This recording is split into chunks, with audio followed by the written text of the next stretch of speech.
და რამდენად მნიშვნელოვანია ძილი ჩვენი ჯანმრთელობისთვის. ამ თემაზე ჩვენი დღევანდელი არაჩვეულებრივი სტუმრები ისაუბრებენ.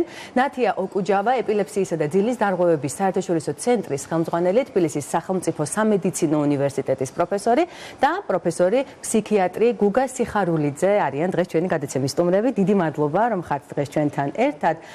და მოდით დავიწყოთ ზოგადი კითხვით. სტანდარტი რამდენია? რამდენი საათი უნდა გვეძინოს დღეღამეში ზრდასრულ ადამიანებს? თქვენით დავიწყოთ. დიახ, იცით, როგორც ყველაფერი მედიცინაში სტანდარტი მეტნაკლებად პირობითია, იმიტომ რომ არიან ადამიანები, რომლებსაც შედარებით მეტი ძილი ყოფნის და არიან ადამიანები, რომლებსაც შედარებით ნაკლები ძილი ყოფნის. თუ ყოველ შემთხვევაში სადღაც 7-8 9 საათი, 7-8 მიღებულია ესეთ საშუალო რაოდენობა ძილისა, რომელიც ჭირდება ადამიანს. 6 საათი ეს არის მინიმუმი და 5 საათი და ნაკლები უკვე არღვევს ადამიანის ჯანმრთელობას, სერიოზულად ფიზიოლოგიას. და თავშივე რომ განვარტოთ, თქვენ ხშირად საუბრობთ ერთ მიმართებაზე, რომ ხარისხიანი ძილი ნიშნავს ხარისხიან ღვიძლს. ეს რას ნიშნავს? იცით, ძილის დარღვევა და ცუდი ძილი პირველ რიგში აისახება ჩვენს ეფექტურობაზე ღვიძლის განმავლობაშია რა. გარდა იმისა, რომ თვითონ ეს ძილის პროცესის დარღვევა, ხშირი გაღვიძებები, ძილის შებრუნების სირთულე და ასე შემდეგ ადამიანზე მოქმედებს პირველ რიგში ჩივილი არის ის, რომ როდესაც ასეთი ცუდი ძილის მერე ჩვენ ვიღვიძებთ, ჩვენ ვერ გრძნობთ თავს კარგად, ადამიანი თავს კარგად ვერ გრძნობს. ეს ამას ნიშნავს. შირია ხოლმე გვეძინა თუნდაც 8 საათი, რა 10 საათი, ბევრი საათი გვეძინა და ვიღვიძებთ და ვართ მაინც დაღლილები, გამოფიტულები, თითქოს აი მთელი ღამე რაღაცას ვაკეთებდით, ან აუშვიდათ ვამბობთ ხოლმე, რომ აი თითქოს ნაცემმა გავიღვიძე. აი ეს რას უკავშირდება, რა ძილის ფაზებზე არის საუბარი, რა პროფესიული თვალსაზრისით რომ გავხსნათ. ეს არის ძილის ხარისხი. ხო. ანუ ძილის დარღვევა შეიძლება ბევრი პარამეტრი ქონდეს, დარღვეული, ეს არის ჩაძინების პროცესი, ანუ ძილის უწყვეტობა იყოს დარღვეული, ანუ ეღვიძებოდეს ადამიანს, ძილის დრო, როგორც ქალბატონია აღნიშნა და ასევე ყველაზე მთავარი პარამეტრი მაინც ეს არის ხარისხი, ანუ რამდენად ძილი ახერხებს იმას, რომ ბრჭყალებში დაისვენოს ჩვენმა ფსიქიკა. და ამის განსაზღვრელი მთავარი ნიშანი არის გამოძინებულობის შეგრძნება, ანუ თუ ჩვენ ვიძინებთ გამოძინებული, არ ვართ დაღლილი, შრომის უნარიანი და არ გვჭირდება ბევრი დრო იმისათვის, რომ ასე ვთქვათ, ღვიძლის ფაზაში ენერგიულად აქტიურად ჩავერთოთ, ეს მეანიშნებს, რომ ძილი ხარისხობრივად არის დარღვეული და ალბათ ეს არის ყველაზე მთავარი, იმიტომ რომ ზოგჯერ ადამიანებს გონიათ, რომ უნდა განსაკუთრებულად ჩაძინების პროცესი იყოს დარღვეული და ვეღარ აღიქვავენ იმას, რომ აი ამ პარამეტრითაც შეიძლება ძილი არ იყოს ხარისხიანი. როდის ხდება ეს, როცა ძილის ხარისხი გვერღვევა? იცით რა, ეს რთული კითხვაა. რთული კითხვა, კომპლექსური კითხვა, მოდი ასე ვთქვათ, იმიტომ რომ ძილის დარღვევა შეიძლება აღმოცენდეს როგორც დამოუკიდებელი ცალკე მყოფი ფენომენი, ასევე ძილის დარღვევა შესაძლოა გახდეს დროთა განმავლობაში ფსიქიკის გამოფიტვის ხარჯზე მეორადად გარკვეული ფსიქიკური დარღვევის მიზეზი და შეიძლება იყოს პირიქით, ანუ პირველადი ფსიქიკური დარღვევა, როგორც არის შფოთვა, დეპრესია განსაკუთრებით, ან ნებისმიერი სხვა ფსიქიკური დარღვევა დამოუკიდებლად შეიძლება იყოს მიზეზი ძილის დარღვევის. და იქ უკვე მე ირთვება ეგრეთ წოდებული მანკიერი წრე, როდესაც ძილი და ფსიქიკის სტაბილურობა ურთიერთზემოქმედებას ახდენენ ერთმანეთზე და რაღაცა ჩაკეტილი წრე ყალიბდება, ამიტომ კუნალობის და მენეჯმენტის პროცესის დროს ეს ფაქტორი ძალიან გასათვალისწინებელია. აი, რა შეიძლება იყოს ჩვენი თანამედროვე ადამიანის ძილის ყველაზე დიდი მტერი, ასე ვთქვათ, ხელის შემშლელი ფაქტორი ყოფითი საკითხების თვალსაზრისით რომ ვისაუბროთ. იცით, აი აქ ჩვენ ვისაუბრეთ ძილის რაოდენობაზე, ძილის ხარისხზე და განუხრჩა ერთი ძალიან მნიშვნელოვანი რამ, ეს არის ძილღუძილის ციკლი, რიტმი. კი, ბატონო. ანუ ის ბიოლოგიური საათი, რომელიც მიანიშნებს ჩვენ ორგანიზმს, როდის უნდა დაიძინოს, როდის უნდა გადავიდეს ძილის რეჟიმზე და შემდეგ გაღვიძების რეჟიმზე.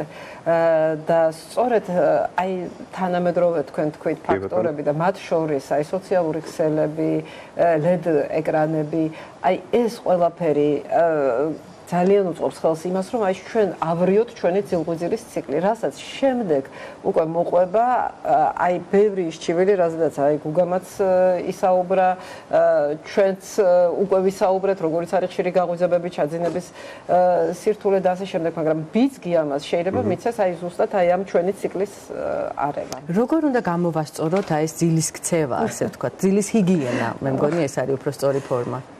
დიახ, იცით, საქმე იმაშია, რომ აი აქ ეთერში შემოსვლამდეც მე და გუგა ამას ვსაუბრობდით, რომ ძილის ამგვარი დარღვევის მოწესრიგების საფუძველი არის არამედიკამენტური ქცევითი ღონისძიებები და ქცევითი თერაპია, რომელიც ერთის მხრივ რო შევხედოთ ძალიან მარტივ რჩევებს შეიცავს, მაგრამ პრაქტიკულად ამის გაკეთება, როდესაც ჩვენ უკვე მივეჩვევით აი ესეთ არასწორ ქცევას, არც თუ ისე მარტივია და ამისთვის არსებობს უძილობის კოგნიტურ-ბიჰევიორული თერაპია, რომელიც შედგება 6 ან 7 სესიისგან და რომელიც სწორედ მიმართულია იმაზე, რომ აი ჩვენი ძილის ქცევა გამოვასწოროთ და მოვიწესრიგოთ. თუმცა რჩევების დონეზე სანამ თერაპევტს მივმართავთ, რა უნდა გავაკეთოთ? იმიტომ რომ მართლაც მარტივია, ხო? რაღაც ტელეფონი უნდა გადავდოთ, შუქი უნდა ჩავაქროთ, ამით იწყება. ყველაფერი იწყება ძილის ჰიგიენით, ანუ ასეთი კარგი ძილისთვის ხელსაყრელი გარემო რომ შევქმნათ. როგორია ეს გარემო? ეს გარემო არის ესეთი, რომ დავიწყოთ იქეთ, ანუ საძინებელ ოთახში უნდა იყოს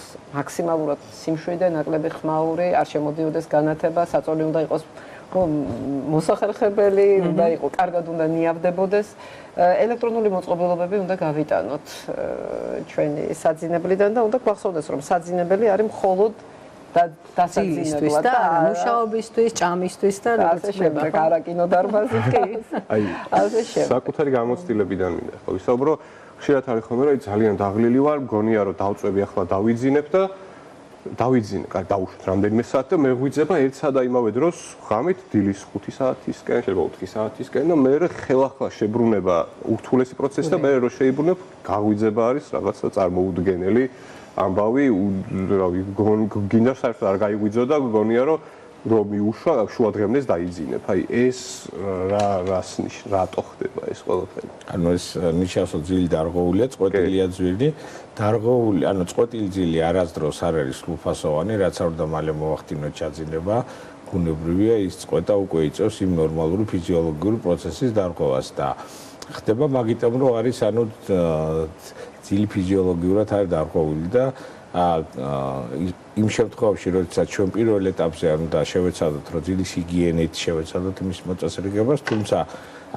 ამ ჰიგიენის პროცედურების ძილის დაცვის შემთხვევაში თუ ძილი ვერ წესრიგდება და ხშირ შემთხვევაში ვერ წესრიგდება, მაშინ აუცილებელია უკვე სპეციალისტის ჩართულობა და ძალიან სწორი შესაბამისი კურნალობის დანიშვნა, იმიტომ რომ თუ ძილის მედიკამენტოზური მენეჯმენტიც არ ხდება სწორად, შეიძლება ეს უარესიც იყოს და გამოიწვიოს გარკვეულ მედიკამენტებზე დამოკიდებულება, რომელმაც გრძელვადიან შემთხვევაში უარეს შედეგებამდე შეიძლება მიგვიყვანოს.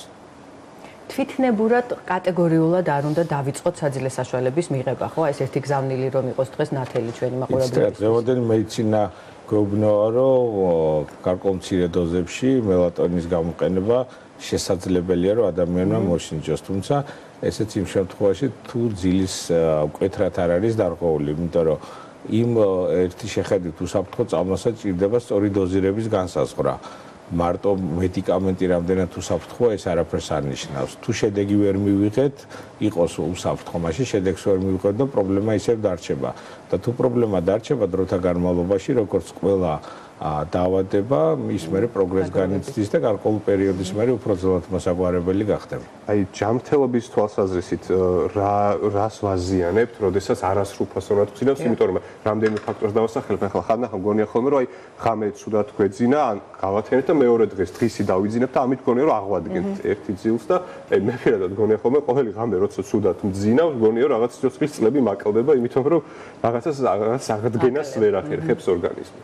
დიდი მადლობა სანდრო, აი ამ შეკითხვისათვის, იმიტომ რომ პირველ რიგში მინდა გითხრათ, რომ აი ჩვენ ვისაუბრეთ უკვე მენტალურ პრობლემებზე, რომელიც ძალიან ისე ორმხრივად და მჭიდროდ არის დაკავშირებული უძილობასთან, მაგრამ დადგენილია უკვე, რომ ძილის დარღვევა აზიანებს ჩვენ სომატურ ჯანმრთელობასაც და წარმოადგენს რისკ ფაქტორს შაქრიანი დიაბეტისათვის, გულსისწრაფთა დაავადებებისათვის,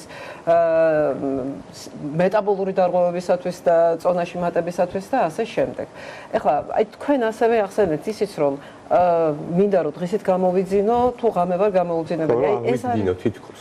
ეს არის ერთ-ერთი ყველაზე უფრო არასწორი ქცევა, რასაც ჩვენ ჩავდივართ ხოლმე, როდესაც გვინდა რომ ძილი აღვიძინოთ, იმიტომ რომ აი ეს დღისით დაძინება, ან ცდელობა იმისა, რომ დღისით დავიძინოთ, კიდევ უფრო აღრმავებს ღამის ძილის დარღვევას და ვერ აღადგენს აი დანაკლისს, რომელიც ჩვენ ღამის ძილის დარღვევით ამ შემთხვევაში გამოსავალი რა შეიძლება იყოს? თუ ღამე ვერ ისე ცხოვრების სტილი გვაქვს, რომ ვერ დავიძინოთ, ვერ გავათენეთ ის ღამე მოკლედ. აი თქვენ ძალიან კარგი რაღაც თქვით. აი მე მაქვს ისეთი ცხოვრების სტილი, რომ გავათენე ღამე.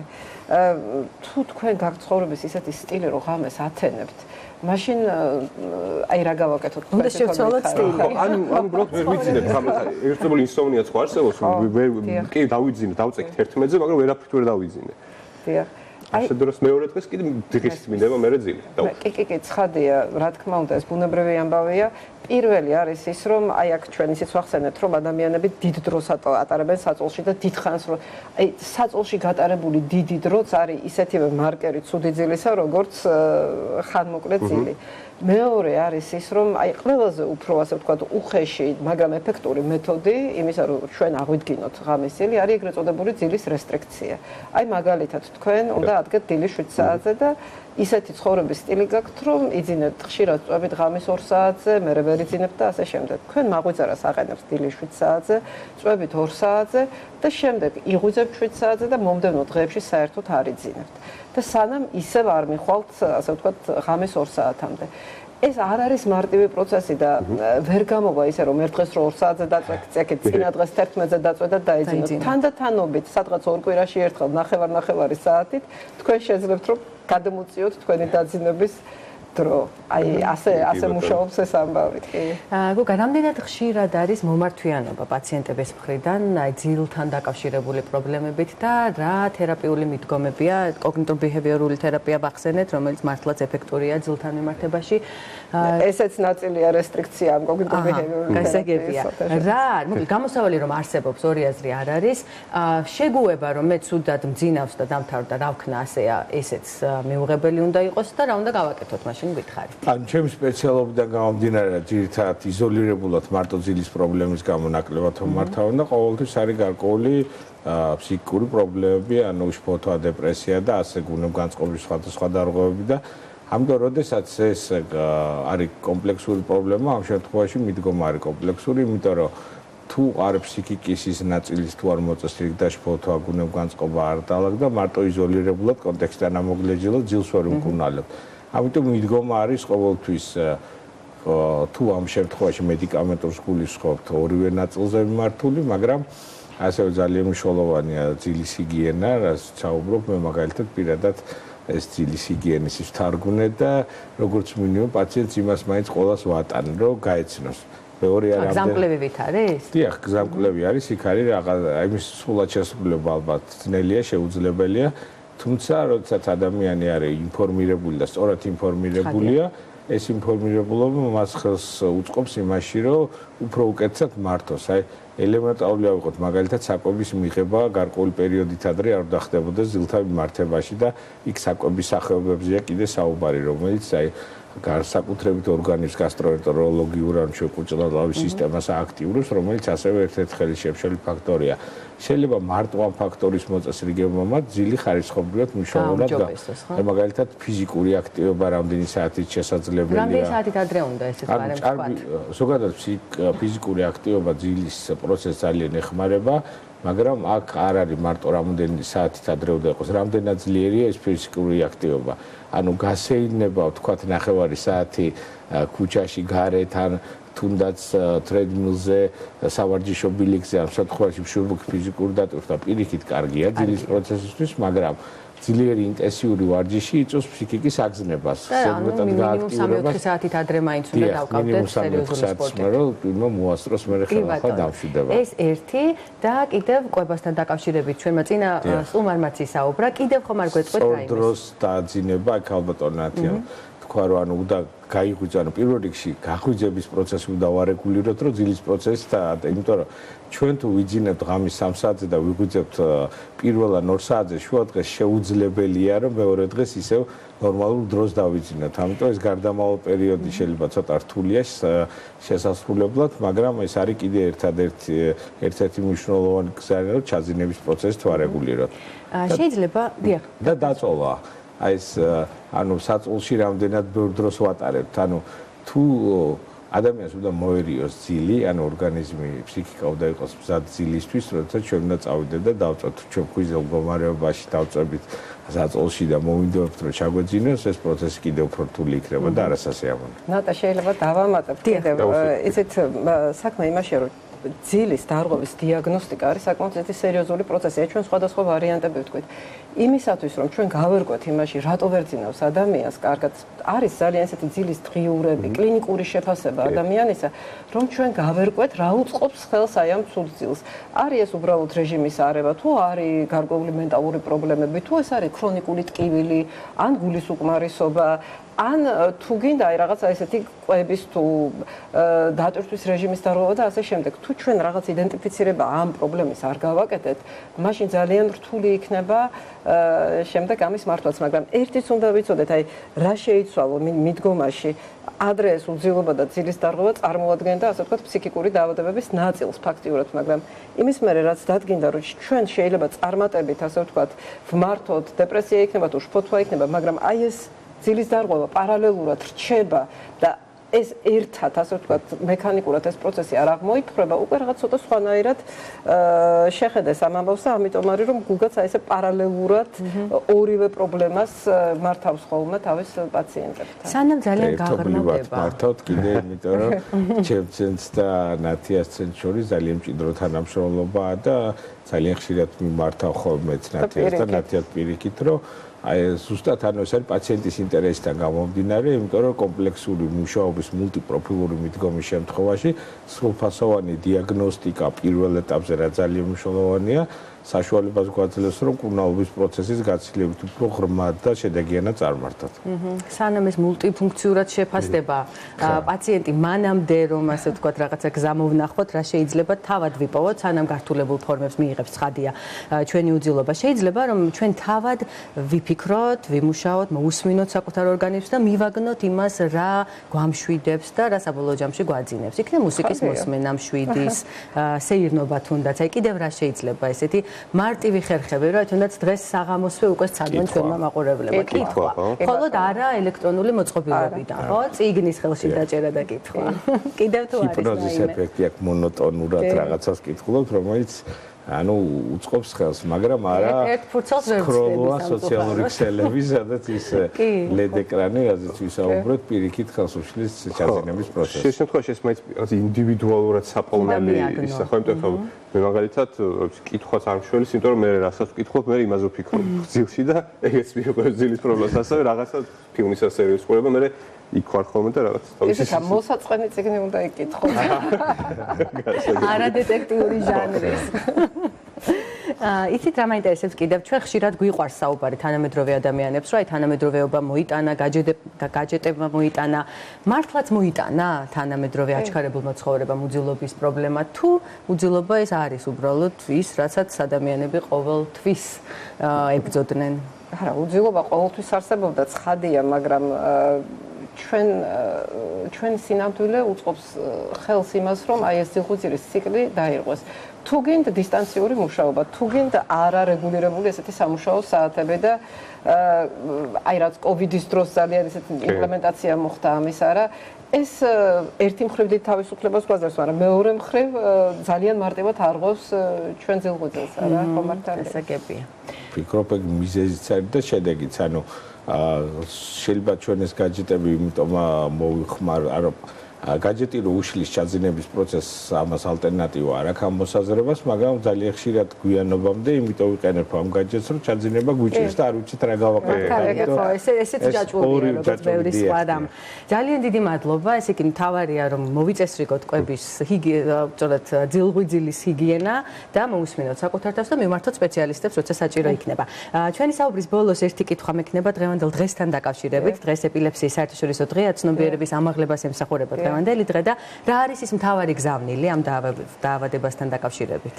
იცით, ყოველ წელს ეპილეფსიის დღეს სხვადასხვა სლოგანი აქვს. ამჯერად ჩვენი სლოგანია ჩემი მოგზაურობა ეპილეფსიას, მოგზაურობის ეტაპები ეპილეფსიასთან ერთად. რაც მიუთითებს იმას, რომ ეს არის ქრონიკული დარღვევა, ქრონიკული მდგომარეობა და ამ დარღვევასთან ერთად ადამიანი ცხოვრობს მისი ოჯახი და აი ამას ეძღვნება წლევანდელი ეპილეფსიის დღე.